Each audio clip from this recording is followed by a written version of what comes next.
नमस्कार, क्या आप क्लास 10वीं के छात्र हैं और चाहते हैं सिर्फ 15 से 20 मिनट में 30 मार्क्स हासिल करना? तो ये वीडियो सिर्फ आपके लिए। अब आप कहेंगे कि है ये कैसे पॉसिबल है, सिर्फ 15 से 20 मिनट में 30 नंबर कैसे मिल जाएगा? तो मैं बताता हूं कैसे पॉसिबल है। जो हमारा बिहार बोर्ड स्पेशली है ना, वो वैसे तो हिंदी में आता है पूरा 100 ऑब्जेक्टिव। तो हमारा बिहार बोर्ड स्पेशली उसमें से क्या करता है कि पाठ के लेखक और लेखक परिचय से ही 40 नंबर का ऑब्जेक्टिव पूछ देता है। तो आज हम देखने वाले हैं लेखक परिचय, एक चैप्टर का नहीं, 2 चैप्टर का नहीं, पूरे 1 से लेके 12 चैप्टर का लेखक परिचय, वो भी एकदम आसान भाषा में जो आपकी परीक्षा में डायरेक्ट आएगा। तो आइए शुरू करते हैं। हिंदी का पहला चैप्टर है श्रम विभाजन और जाति प्रथा, जिसके लेखक है डॉक्टर भीमराव अंबेडकर। आपसे परीक्षा में पूछेगा कि श्रम विभाजन और जाति प्रथा के लेखक कौन है, तो आपको बताना है श्रम विभाजन और जाति प्रथा के लेखक डॉक्टर भीमराव अंबेडकर है। इनका जन्म 14 अप्रैल 1891 ईस्वी को हुआ था।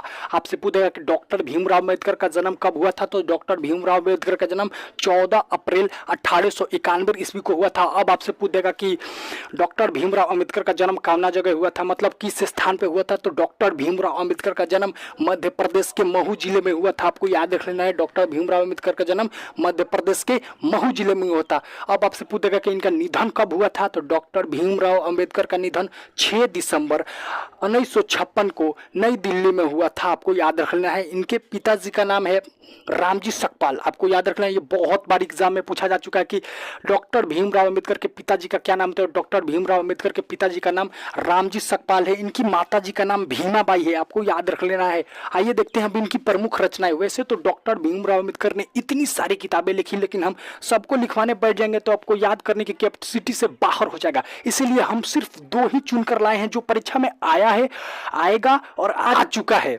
तो आइए देखते हैं पहला प्रमुख रचना इनका, द कास्ट इन इंडिया। अब आपसे परीक्षा में ऐसे पूछेगा कि द कास्ट इन इंडिया के लेखक कौन है, तो आपको बताने में कोई हिचकिचाहट नहीं होनी चाहिए कि द कास्ट इन इंडिया के लेखक डॉक्टर भीमराव अंबेडकर हैं। अब दूसरा पूछेगा हु आर शूद्रा एंड बुड्ढा इज धमा। ये भी आई है, ये भी आई है, ये बहुत भी आई है। हु आर शूद्रा एंड बुड्ढा इज धमा के लेखक कौन है, तो डॉक्टर भीमराव अंबेडकर हैं। अगर आप इतना कर लेते हैं तो आपको मिलता है 2 मार्क्स कन्फर्म। अब आप कहेंगे खाली 2 मार्क्स, तो भाई बूंदे बूंद से सागर भरता है। आइए अब देखते हैं दूसरे चैप्टर की ओर। हिंदी का दूसरे चैप्टर का नाम है विष का दांत। ये एक कहानी, आपसे परीक्षा में पूछेगा कि विष का दांत क्या है, तो आपको बताना होगा विष का दांत एक कहानी है जिसके लेखक है नलिनी बिलोचन शर्मा। आपसे परीक्षा में ऐसे पूछेगा कि विष के दांत के लेखक कौन है, तो आपको बताना होगा विष के दांत के लेखक नलिनी बिलोचन शर्मा है, जिनका जन्म 18 फरवरी 1916 को पटना में हुआ था। आपको ऐसे पूछेगा कि विष के दांत के लेखक नलिनी बिलोचन शर्मा जी का जन्म कहाँ हुआ था, तो पटना में हुआ था। कब हुआ था, तो 18 फरवरी 1916 का हुआ था। इनका निधन 12 सितंबर 1961 को हुआ था। इनके पिताजी का नाम राम अवतार शर्मा। ये भी आई है, ये भी आई है। बहुत बार एग्जाम में पूछा जा चुका है कि नलिनी बिलोचन शर्मा जी के पिताजी का क्या नाम है, तो इनके पिताजी का नाम पंडित राम अवतार शर्मा नाम है। इनकी कृतियां देख लेते हैं। वैसे तो बहुत सारी कृतियां हैं, लेकिन हम वही लाए हैं जो एग्जाम में आया है और आएगा। तो पहला इनकी कृतियां है दृष्टिकोण। आपको याद रख लेना है, इनकी पहली कृति है दृष्टिकोण। ये बहुत बार एग्जाम में आ चुका है, जो 1947 में प्रकाशित हुई थी। और दूसरा इनकी कृतियां है जगजीवन राम एक जीवनी। ये बहुत फेमस इनकी ये थी, कहानी है एक, जगजीवन राम की एक जीवनी। ये कब प्रकाशित हुई थी, 1954 को। बस आप इतना कर लेते हो तो आपको मिलता है फिर से 2 मार्क्स। अब आइए बढ़ते हैं अब तीसरे चैप्टर की ओर। अगर आप चाहते हैं इन सारे चैप्टरों का ऑब्जेक्ट प्ले लिस्ट बना हुआ है, उस पर क्लिक करके वहां पूरा श्रम विभाजन से लेके शिक्षा और संस्कृति तक का ऑब्जेक्टिव एकदम A1 क्वालिटी में दिया गया है। वहां पे पूरा ऑब्जेक्टिव आप पढ़ सकते हैं। हिंदी के तीसरे चैप्टर का नाम है भारत से हम क्या सीखे। यह एक भाषण है। आपसे परीक्षा में पूछ देगा कि भारत से हम क्या सीखे, क्या है, कहानी है, निबंध है कि भाषण है, तो आपका जवाब होना चाहिए भारत से हम क्या सीखे एक भाषण है, जिसके लेखक है फ्रेडरिक मैक्स मुलर। आपसे परीक्षा में पूछ देगा कि भारत से हम क्या सीखे के लेखक कौन है, तो भारत से हम क्या सीखे के लेखक फ्रेडरिक मैक्स मुलर हैं, जिनका जन्म 6 दिसंबर 1823 को जर्मनी में हुआ था। कहाँ हुआ था, जर्मनी में। इनका जन्म जर्मनी में हुआ था। कब हुआ था, 6 दिसंबर 1823 को। आपको याद रख लेना है। इनका निधन 28 अक्टूबर 1900 को हुआ था। अब आइए देखते हैं इनकी प्रमुख रचना। पहला इनके प्रमुख रचना है हितोपदेश। इसकी एक खासियत है, यह था संस्कृत भाषा में, इन्होंने इसको कन्वर्ट किया जर्मनी भाषा में। आपसे परीक्षा में पूछ देगा कि हितोपदेश को जर्मन भाषा में किसने कन्वर्ट किया, तो आपका जवाब होना चाहिए फ्रेडरिक मैक्स मुलर ने हितोपदेश को संस्कृत से जर्मनी भाषा में कन्वर्ट किया। और दूसरा इनकी रचना है कंठ और केन। ये भी बहुत इंपॉर्टेंट है, आपको याद रखना है। आइए देखते हैं कुछ नोट है। इस नोट से बहुत बार सवाल आता है और पूछा जा चुका है और पूछेगा भी। तो पहला है, स्वामी विवेकानंद ने इन्हें वेदांतियों का वेदांती कहा। परीक्षा में आपसे पूछेगा कि मैक्स मुलर को वेदांतियों का वेदांती किसने कहा, तो आपका जवाब होना चाहिए स्वामी विवेकानंद ने। इन्होंने 18 वर्ष की आयु से संस्कृत का अध्ययन चालू कर दिया। आपसे पूछेगा कि मैक्स मुलर ने कब से संस्कृत पढ़ना प्रारंभ किया, तो 18 वर्ष की आयु से संस्कृत पढ़ना प्रारंभ किया।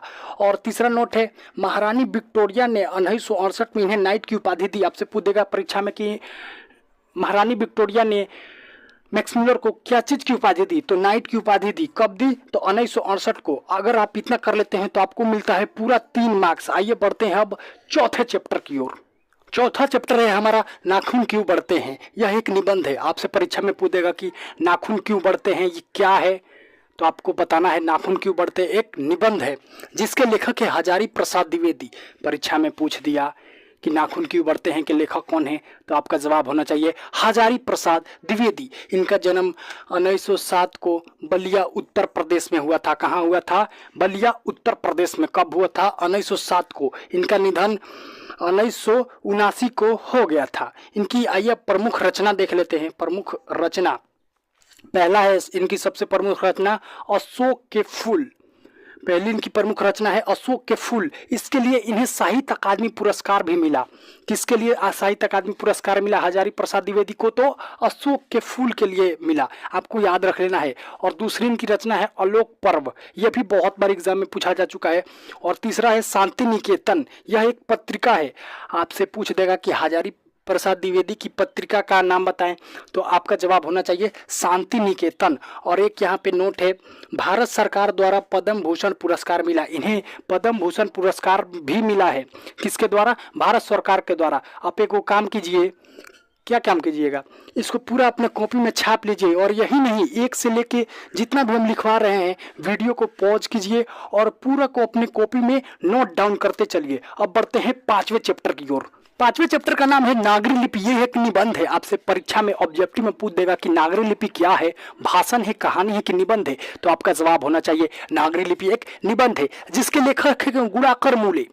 ये भी ऑब्जेक्टिव में पूछ देगा कि नागरी लिपि के लेखक कौन है, तो आपका जवाब होना चाहिए गुणाकर मूले, जिनका जन्म 1935 में अमरावती महाराष्ट्र में हुआ था। महाराष्ट्र में कोई जिला है जिसका नाम है अमरावती, वहीं पे गुणाकर मूले जी का जन्म हुआ था। कब हुआ था, 1935 में। इनकी भाषा जो है मराठी भाषा है, मतलब ये मराठी भाषा में ही पढ़ाई वढ़ाई किए थे। आइए अब इनकी प्रमुख रचना देख लेते हैं। प्रमुख रचना में सबसे एक नंबर पर आता है अक्षर कथा। ये 5 से 6 वाली ऑब्जेक्टिव में पूछा जा चुका है कि अक्षर कथा किसकी रचना है, तो अक्षर कथा गुणाकर मूले जी की रचना है। आपको याद रख लेना है। अब दूसरा है हमारा अक्षरों की कहानी। ये भी बहुत VVI है। और तीसरा है भारत इतिहास और संस्कृति। ये भी इनकी ही रचना है। और यहाँ पे एक नोट है, 25 वर्ष में 2500 प्लस लेख और 30 पुस्तकों का प्रकाशन। मतलब इन्होंने 25 वर्ष की आयु में 2500 प्लस लेख और 30 पुस्तकों का प्रकाशन भी कर दिया। अब आप कहेंगे इनके माता पिता का नाम कहने हैं, तो माता पिता का नाम आप पहले पूछबे नहीं किया है। और हम आपको वही लिखवा रहे हैं जो आपको 30 मार्क्स सिर्फ इस वीडियो से दिवा दे। इसका मतलब इम्पोर्टेंट लिखवा रहे हैं। नहीं तो लिखवाने के लिए लेखक परिचय तो 5-5 बोर्ड का होता है, लेकिन हमारी डेस्टिनी वो नहीं है, मतलब हमारा मंजिल वो नहीं है। हमारा मंजिल है कम से कम समय में आपको 30 मार्क्स दिवाना। उसके लिए ये काफ़ी है। अगर आप इतना अपने कॉपी में लिख लेते हैं तो आपको इससे मिलता है पूरा 2 मार्क्स कन्फर्म। आइए बढ़ते हैं अब 6वें चैप्टर की ओर। 6वें चैप्टर का नाम है बहादुर। यह एक कहानी है। आपसे पूछ देगा कि बहादुर क्या है, तो बहादुर आपको याद रख लेना है, एक कहानी है जिसके लेखक है अमरकांत। अब आपसे पूछेगा कि बहादुर के लेखक कौन है, अमरकांत। और बहुत बारी पूछा जा चुका है कि बहादुर के लेखक कौन है, तो अमरकांत है। आपको याद रख लेना है, जिनका जन्म 1935 को बलिया उत्तर प्रदेश में, यूपी का मतलब उत्तर प्रदेश। इनका जन्म कब हुआ था, 1935 में बलिया में उत्तर प्रदेश में। तो इनका निधन हुआ 2014 में। इनकी पत्नी का नाम निर्मला। इन बेसिकली इनकी माता पिता का नाम नहीं पूछा जाता है, इनकी पत्नी का नाम पूछा जाता है। वो भी 2 से 3 बार पूछा जा चुका है कि इनकी पत्नी का नाम क्या है, तो आपको याद रखना है इनकी पत्नी का नाम निर्मला है। आइए देखते हैं इनकी प्रमुख रचनाएं। पहली इनका प्रमुख रचना है जिंदगी और जोक। बहुत बार एग्जाम में पूछा जा चुका है जिंदगी और जोक किसकी रचना है, तो जिंदगी और जोक अमरकांत जी की रचना है, आपको याद रख लेना है। और मौत का नगर, यह भी इनकी ही रचना है। और यहाँ पे एक नोट है, इन्हें डिप्टी कलेक्टर, जो इनकी एक कहानी थी, ये भी पूछा जा चुका है ऑब्जेक्टिव में।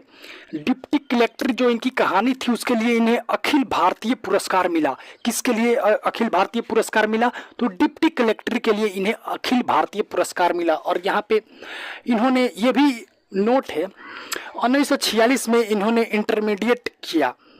और यहाँ पे 2007 में इन्हें साहित्य अकादमी पुरस्कार मिला। इन्हें साहित्य अकादमी पुरस्कार भी मिला, कब मिला, 2007 में मिला। और इन्हें भारतीय ज्ञानपीठ पुरस्कार भी मिला। इतना आप अगर कर लेते हैं तो आपको इस चैप्टर से ही मिलेगा सिर्फ 3 से 4 नंबर। और अपने कॉपी में छाप लीजिए और बढ़ते हैं। चैप्टर का नाम है परंपरा का मूल्यांकन। ये पहले निबंध है। आपसे कोई पूछ दे कि परंपरा का मूल्यांकन क्या है, तो आपका जवाब होना चाहिए परंपरा का मूल्यांकन एक निबंध है, ना कि भाषण है, ना कि कहानी है। यह एक निबंध है जिसके लेखक है डॉक्टर रामविलास शर्मा। आपको याद रख लेना है कि परंपरा के मूल्यांकन के लेखक डॉक्टर रामविलास शर्मा है, जिनका जन्म 10 अक्टूबर 1912 को उन्नाव उत्तर प्रदेश में हुआ था। कहाँ हुआ था, उन्नाव उत्तर प्रदेश में। कब हुआ था, 10 अक्टूबर 1912 को। इनका निधन 30 मई 2000 को हुआ था। ये बीए किए थे, बीए 1932 में लखनऊ विश्वविद्यालय से किए थे। आपको याद रख लेना है, अपने कॉपी में हूबहू ऐसा ही लिख लेना है कि ये बीए 1932 में किए थे। कहाँ से किए थे, लखनऊ विश्वविद्यालय से किए थे। ये इंग्लिश टीचर भी रहे थे 1938 से लेकर 1943 तक। अब बात रही कि कहाँ के इंग्लिश टीचर रहे थे, इंग्लिश टीचर तो बहुत होता है लोग। ये लखनऊ विश्वविद्यालय के इंग्लिश टीचर रहे 1938 से लेकर 1943 तक। आपको याद आइए अब देखते हैं इनकी प्रमुख रचनाएं। इनकी प्रमुख रचनाएं में सबसे पहला है निराला की साधना। बहुत इंपॉर्टेंट है निराला की साधना। इसके लिए इन्हें साहित्य अकादमी पुरस्कार भी मिला है। निराला की साधना के लिए साहित्य अकादमी पुरस्कार मिला है। आपसे अगर परीक्षा में पूछ दे कि डॉक्टर रामविलास शर्मा को साहित्य अकादमी किस रचना के लिए मिला है, तो आपका जवाब होना चाहिए निराला की साधना। और दूसरा सबसे ज्यादा ऑब्जेक्टिव पूछा जाता है जिससे, वह है भारतेंदु हरिश्चंद्र किसकी रचना है, तो आपका जवाब होना चाहिए डॉक्टर रामविलास शर्मा जी की रचना है। अब बढ़ते हैं 8वें चैप्टर की ओर। 8वें चैप्टर का नाम है जीत जीत में निरखत हूँ। यह एक साक्षात्कार है। वैसे तो इस चैप्टर से उतने सवाल नहीं बनते हैं, सिर्फ 1-2 ऑब्जेक्टिव पूछ देता है वो भी कभी कभी, लेकिन दिया है तो भाई पढ़ना तो पड़ेगा ना। तो इसके लेखक है पंडित बिरजू महाराज, जिनका जन्म 4 फरवरी 1938 को लखनऊ में हुआ था। और एक लखनऊ में लखनऊ घराना हुआ करता था, उसके ये आखिरी संतान थे। जो हमारे पंडित बिरजू महाराज थे, लखनऊ घराने के आखिरी संतान थे। इनके गुरु इनके पिताजी थे। ऑब्जेक्टिव में यही पूछेगा कि पंडित बिरजू महाराज के गुरु कौन थे, तो पंडित बिरजू महाराज के गुरु इनके पिताजी थे। और इनके चाचा जी का नाम शंभू महाराज था। यह भी कई बार पूछा जा चुका है एग्जाम में कि पंडित बिरजू महाराज के चाचा जी का क्या नाम था, तो पंडित बिरजू महाराज के चाचा जी का नाम शंभू महाराज था। इनकी घर की जज इनकी माता जी हुआ करती थी। और यहाँ पे एक नोट है बहुत इंपॉर्टेंट, 18 वर्ष की उम्र में इनकी शादी हो गई। 18 वर्ष की उम्र में इनकी शादी हो गई। परीक्षा में अगर आ गया कि पंडित बिरजू महाराज की शादी कितने वर्ष की उम्र में हुई, तो आपको बताना है इनकी शादी 18 वर्ष की उम्र में हुई। और ये 22 वर्ष तक लखनऊ में रहे। आपको यह भी याद रख लेना है कि ये 22 वर्ष तक लखनऊ में रहे। बस इतना ही इसमें। अगर आप ये कर लेते हैं तो आपको इसमें से 1 से 2 नंबर पक्का मिल जाएगा। अब बढ़ते हैं 9वें चैप्टर की ओर। 9वें चैप्टर का नाम है अभिनव, जो एक ललित निबंध है। आपसे परीक्षा में पूछ दे कि अभिनव क्या है, तो अभिनव एक ललित निबंध है जिसके लेखक है अशोक वाजपेयी। इनका जन्म 16 जनवरी 1941 को दुर्ग छत्तीसगढ़ में हुआ था। इनका जन्म कहाँ हुआ था, 16 जनवरी 1941 को दुर्ग छत्तीसगढ़ में हुआ था। लेकिन ये मूल निवासी कहाँ के थे, मध्य प्रदेश के थे। मूल निवासी कहाँ के थे, मध्य प्रदेश के। इनके पिताजी का नाम परमानंद वाजपेयी, इनके पिताजी का नाम परमानंद वाजपेयी था। इनकी माताजी का नाम निर्मला था। ये आपको याद रख लेना है, बहुत बार पूछा जा चुका है। ये दिल्ली से इंग्लिश में एमए किए थे। आपसे एग्जाम में पूछ देगा कि ये कहाँ से एमए किए थे, तो दिल्ली से किए थे। कौन से विषय में, तो इंग्लिश विषय में एमए किए थे। आइए इनकी अब रचना देख लेते हैं। पहला रचना है एक पतंग अनंत में, बहुत बारी पूछा जा चुका है, 5 से 6 से 7 बार पूछा जा चुका है। एक पतंग अनंत में किसकी रचना है? तो अशोक वाजपेयी जी की रचना है, आपको याद रख लेना है। और दूसरा है तत्पुरुष, और इनका तत्पुरुष ये भी इंपॉर्टेंट है। और इनका एक पुस्तक बहुत फेमस है जिसका नाम है फिलहाल। आपसे पूछेगा कि फिलहाल किसकी रचना है? तो फिलहाल अशोक वाजपेयी जी की रचना है। अगर आप इतना कर लेते हैं, अपने कॉपी में छाप लिए, तो इससे ही आपको मिल जाएगा पूरा 2 नंबर। अब बढ़ते हैं अगले चैप्टर की ओर। 10वें चैप्टर का नाम है मछली। वैसे तो इस चैप्टर से उतने ऑब्जेक्टिव नहीं आते हैं, कभी कभी 1 आध 2 आ जाते हैं, लेकिन बहुत मजेदार चैप्टर है। एक बार मैं आपको रिकमेंड करूंगा कि एक बार आप जरूर पूरा चैप्टर अपने खुद से पढ़े। तो देखिए, पहला चैप्टर 10वां चैप्टर है मछली। ये एक कहानी है, आपसे परीक्षा में पूछ देगा कि मछली क्या है। तो मछली एक कहानी है जिसके लेखक है विनोद कुमार शुक्ल। आपसे पूछेगा कि मछली के लेखक कौन है, तो आपको बताना है मछली के लेखक विनोद कुमार शुक्ल हैं।